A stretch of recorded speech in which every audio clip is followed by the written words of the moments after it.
Hello, my friends. Today I'm going to be going over the major art movements of the world. Or something. Anyway, there's 8 movements to talk about today, so let's start off with the first one. I'm not going to be focusing too much time on this, as it's pretty simple, but here we go. Cave paintings are the earliest form of art on record, dating back thousands of years. They were simplistic descriptions of either animals or humans doing whatever they might have been doing at the time. They're not the best, but hey, we wouldn't have art like this without them. I bring the destruction of Olympus! Dating back to around 500 BCE, these paintings were often on pottery or other objects. They had a very unique black and orange silhouette style, and showcased the various gods and myths of Greek mythology, such as Zeus conquering the Titans, the labors of Heracles, and even when Aphrodite... Actually, we don't need to mention that. Anyway, these Greek tales were pretty influential in the world of art, but now I think it's time we get to some official movements.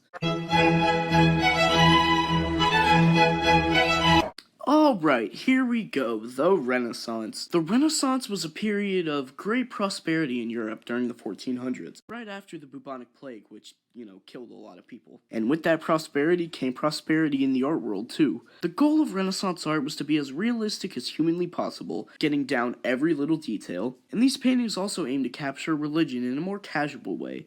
Like in this one, Jesus is just a dude hanging out. The 2 most important painters of this time are ones you probably recognize, Leonardo da Vinci and Michelangelo. These 2 artists, in my opinion, created some of the greatest paintings of all time. The Renaissance was one of, if not the most important movement in art history. Now let's move on to the next one. Starting in the 1600s, Baroque art was a little more severe. The main characteristics was contrast between lights and darks and invoking a sense of awe. Basically, this art was meant to shock you, if you'll take a look at this real quick. The most notable character during this period was Johannes Vermeer. He surprisingly painted one of the most famous paintings ever made, the girl with the pearl earring. Yep, this was a surprise to me too. The paintings of this movement were very serious, so let's move on to a movement that's a little more toned down. The Impressionist movement was launched in the mid-1800s.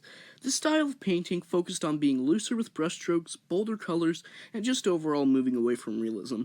These pieces were often depicting nature in some way, such as a grassy plain, the swamp, or anything really.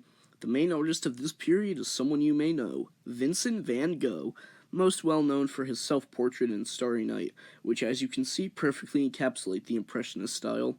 We're slowly getting into more modern art now. Surrealism started in the 1920s.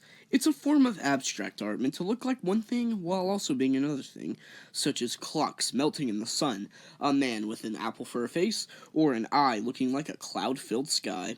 The most important figure during this period of art was Pablo Picasso.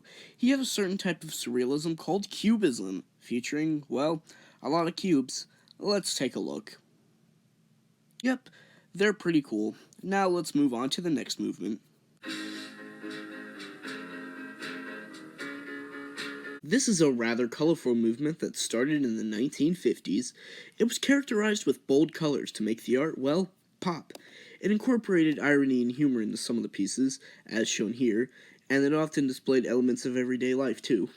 Pop art is rather simple, so there's not much to discuss, but there certainly is with this next movement.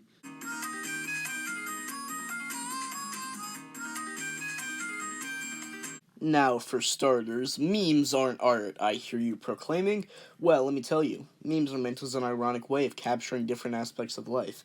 Now, what is art? Capturing aspects of life. Let's get into it.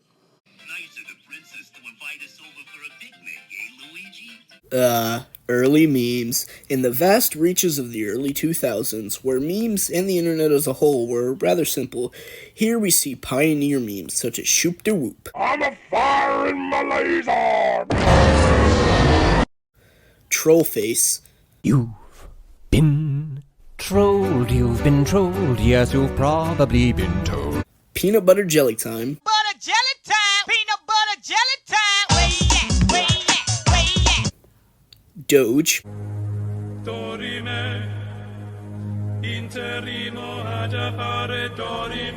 Pingus.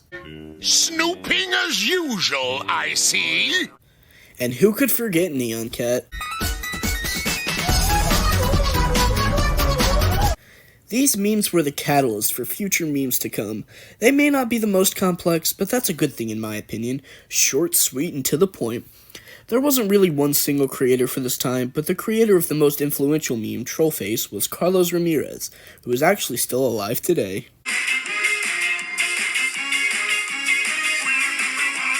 Now we move on to the middle tier of memes. Here in this magical era, everything was dank, MLG, swag.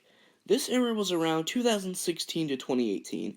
Here we saw a variety of memes, such as Shrek memes, B-movie memes, We Are Number One, A Strange Obsession with the Letter E, Dabbing, 360 No-Scopes, Harambe, may he rest in peace, and let's not forget copious amounts of Mountain Dew and Doritos.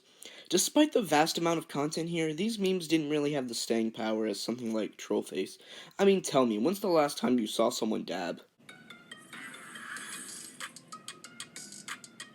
Now for the final and current phase of memes, where memes are very meta.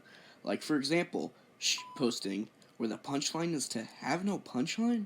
I mean, it sounds like a paradox. Do you understand any of these? Venezuela, uranium decay? There's also SpongeBob, where the purpose is to caption a random SpongeBob moment with quite possibly the most misspelled version of the characters' names. Again, all intentional. Let's take a look at a few of them. Nah, what happened to Mr. Crap? Hell nah. 4 spunk slobs. Splorgo blorgo go. Nah, come on now. I know I didn't see Spunk Knob put a hole in Pacific. Damn, my boy Patri got the rollie. Another staple of modern memes is the resurgence of YouTube poops. They've been around since YouTube itself, but they've had a bit of a revival in recent years. Now they're much more high quality, with well thought out storylines too. Seriously, the creativity displayed in some of these is insane. A notable figure in the modern YouTube poop world is Glider, and one of my favorite YTPs by him is Jeffy's 19th birthday. Let's take a look.